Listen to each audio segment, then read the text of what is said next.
नमस्कार साथियों, आप सभी का वर्षिका एकेडमी स्वागत है। आज हम कुछ महत्वपूर्ण परिपत्र के बारे में चर्चा करेंगे। सबसे पहले तो अपन आज ही जो परिपत्र जारी हुआ है, एसओपी जो जारी की है कार्मिक विभाग ने डॉक्यूमेंट सत्यापन के संबंध में, उस पर चर्चा करेंगे छोटा सा।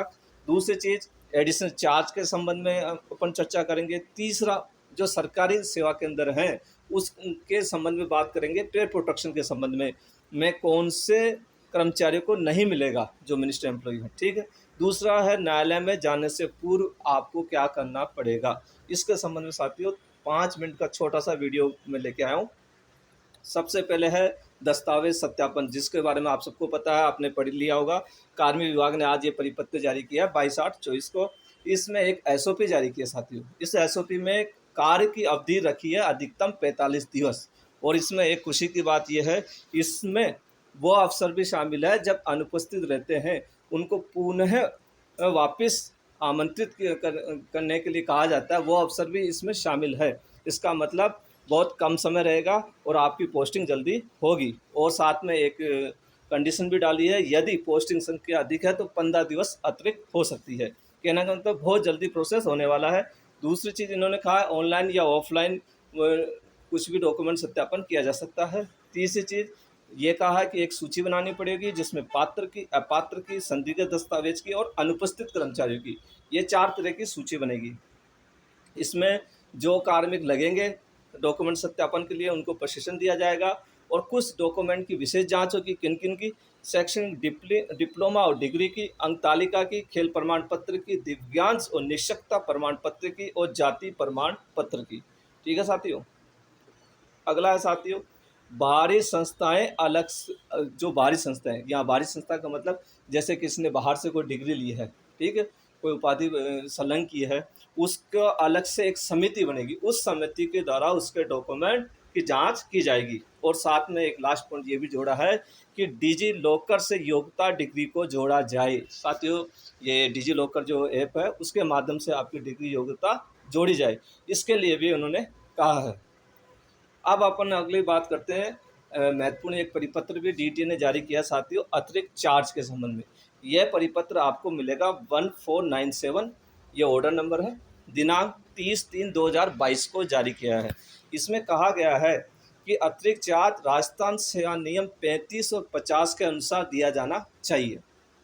यहाँ बात कर रहे हैं आप जिस कार्यालय में लगे हुए हैं वहाँ पे अगर यदि आपको एडिशनल चार्ज दिया जाता है तब आपको ध्यान रखना, ये नियम बहुत काम में आएगा आपके। अतिरिक्त कार्यभार का प्रस्ताव निदेशालय को प्रेषित किया जाना चाहिए। कहने का मतलब उस ऑफिस को अपना प्रस्ताव किसको देना चाहिए, निदेशालय अर्थात डीटीए को देगा। और केवल अपरिहार्य स्थिति में ही, क्या इन्होंने एक कंडीशन भी जोड़ी है कि अपरिहार्य स्थिति में ही मुख्यालय पर ही स्थित हो का अतिरिक्त कार्यभार का आदेश नियमानुसार सक्षम स्तर से जारी कर आदेश के अनुमोदन निदेशकों से लेखा से करवाना चाहिए। कहने का मतलब अपरिहार्य परिस्थिति हो, बहुत आवश्यक हो, ऐसी कोई परिस्थिति हो जिनको आपको अतिरिक्त चार्ज देना है। और दूसरी बात, दूसरी कंडीशन रखी है, उसके लिए क्या होना चाहिए, वह मुख्यालय पर ही हो। ऐसा नहीं है आप यहाँ के और आपको दूसरे मुख्यालय के लिए दे रहे हैं, ऐसा नहीं होना चाहिए। तीसरा, वह सक्षम स्तर से ऐसा आदेश जारी होना चाहिए। चौथा, उसके अनुमोदन के लिए डीटीए भिजवाना चाहिए उसकी फाइल को। ठीक है साथियों। अब बात कर रहे हैं अपन एमी कोटे की। तो मिनिस्टर को एमी कोटा होता है, क्या उसको पे प्रोटेक्शन का लाभ मिलेगा? तो साथियों ये सबको आपको पता मिलता है, लेकिन किन किन कर्मचारी को वो नहीं मिलेगा। सबसे पहले ये लिखा हुआ है राजस्थान सेवा नियम 1951 के नियम 24 के अनुसार लिखा हुआ है कि निगम को, बोर्ड को और पंचायती राज के जो मिनिस्टर एम्प्लॉय होते हैं उनको पे प्रोटेक्शन नहीं मिलता है। किस किस को? निगम को, बोर्ड को और पंचायती राज के जो मिनिस्टर एम्प्लॉय होते हैं कर्मचारी, उनको पे प्रोटेक्शन बिल्कुल भी नहीं मिलता है। ठीक है साथियों।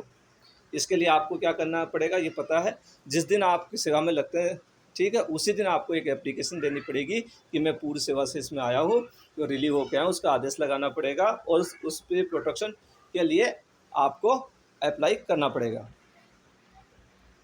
छोटी सी चीज़ ये है साथियों, न्यायालय में जाने से पूर्व किसी प्रकार का कोई विवाद होता है, कुछ भी होता है, यदि आपको न्यायालय में जाना है, ये मैंने पहले भी बताया, इसको मैं वापस इसलिए बता रहा हूँ, इसमें वह बहुत से विद्यार्थी गलती करेंगे, इसलिए बता रहा हूँ। न्यायालय में जाने से पूर्व एक परिपत्र जारी किया डीटी ने 566 दिनांक 10/8/2018 को जारी किया।